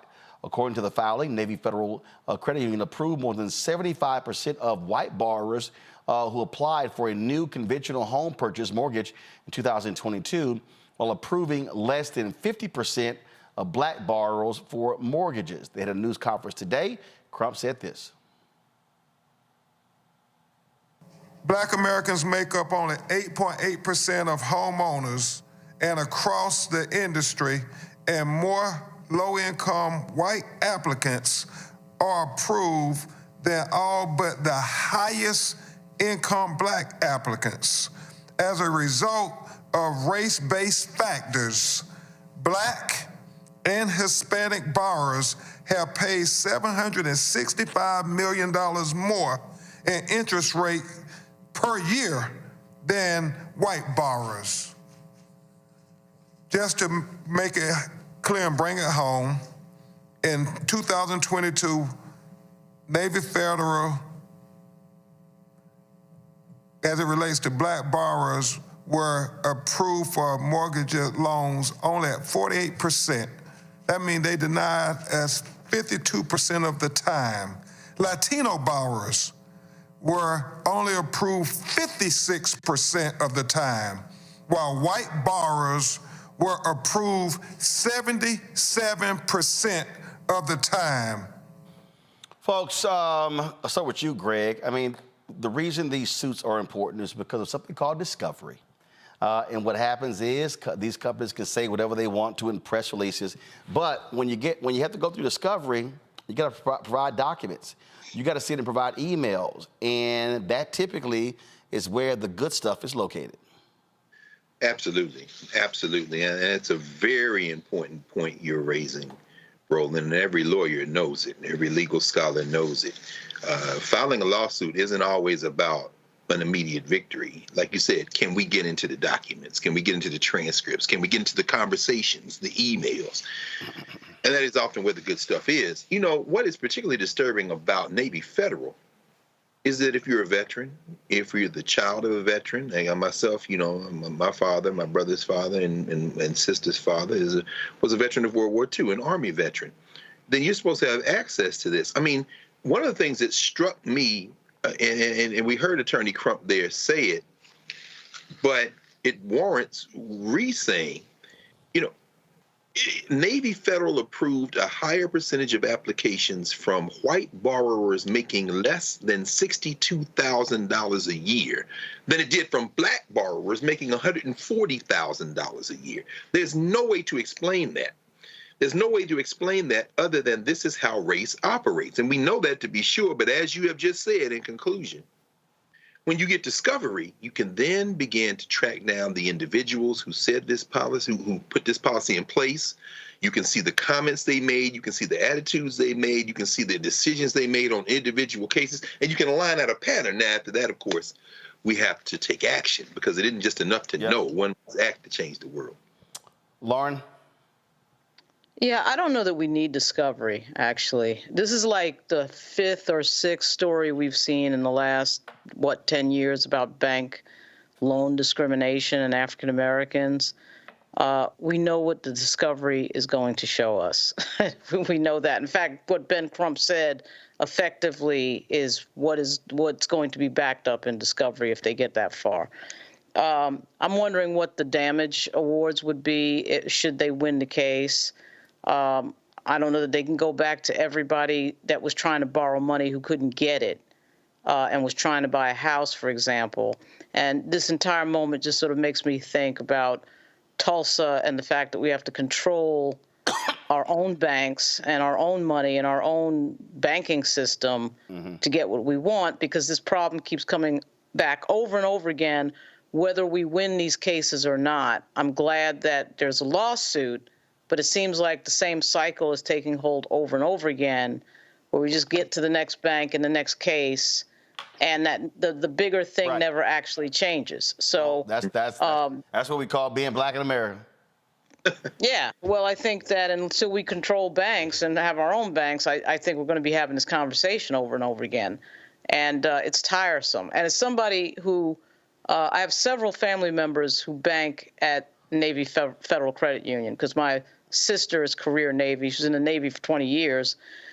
And my mother, and you know, when you bank at Navy Federal, your family members, even your like extended family, can get an account at Navy Federal. Right. So my mother has an account, et cetera, and so on. So I just think that, you know, this spinning around over and over again, talking about these stories that sort of come up again and again like this, unless there's a systematic solution, this conversation just sort of never ends. Well, but the reality also is that, listen, it comes with the capacity, and frankly, our black banks are not, and black credit unions are not big enough. That's what it goes to. And so the bottom line is, again, didn't we do it in Tulsa? Huh? No. Didn't we have our black banks in Tulsa before it was burned down? Yep, you had that, but that was 1921. And what I mean, if we can do it in 1921, it seems like we do it now. I got it. And what I'm saying is that it's far easier said than done. And the reality is, it is going to take I fundamentally believe this. It's going to take massive lawsuits against these states not funding HBCUs, against any discriminatory practice, you name it. Those things have to happen, and we got to target everybody, ad agencies, other companies. If they're shorting us of the money, we got to take them down. So we'll see what happens with this lawsuit. Lauren, Greg, I appreciate y'all being on today's show, folks. Thank you so very much. Thank you for watching as well. Be sure to support us in what we do. I say this all the time, y'all, and it's no joke. Our expenses are $195,000 a month. This show, Faraja Muhammad Show, Wealthy You, Balanced Living, Stephanie Humphrey, The Pivot, Greg Carr Show, D. Barnes Show. I can go on and on and on. We want to add shows, but y'all, we need your support. While we were sitting here on the set, Vice.com shut down. They're gonna be laying off hundreds of their people. They're totally getting rid of their website. And so we cannot depend on anybody else telling our story. We can't. So your support is critical. So your check and money order to P.O. Box 57196, Washington, D.C. 20037-0196. Cash App, $RM Unfiltered. PayPal, R Martin Unfiltered. Venmo is RM Unfiltered. Zelle, Roland at RolandSMartin.com. Roland at RolandMartinUnfiltered.com. YouTube, folks, if y'all not hit the like button, y'all. That impacts the algorithm. That impacts the money we make. So please, please, if you can do that. Also, download the Black Star Network app, y'all. We should be at 100,000 downloads. We launched this September 4th, 2021. Here we are in February 2024. Let's get it done. Download the Black Star Network app on your Apple phone, Android phone, Apple TV, Android TV, Roku, Amazon Fire TV, Xbox One, Samsung Smart TV. And of course, please support my book, White Fear, How the Browning of America is Making White Folks Lose Their Minds, available at bookstores nationwide. Folks, thanks a bunch.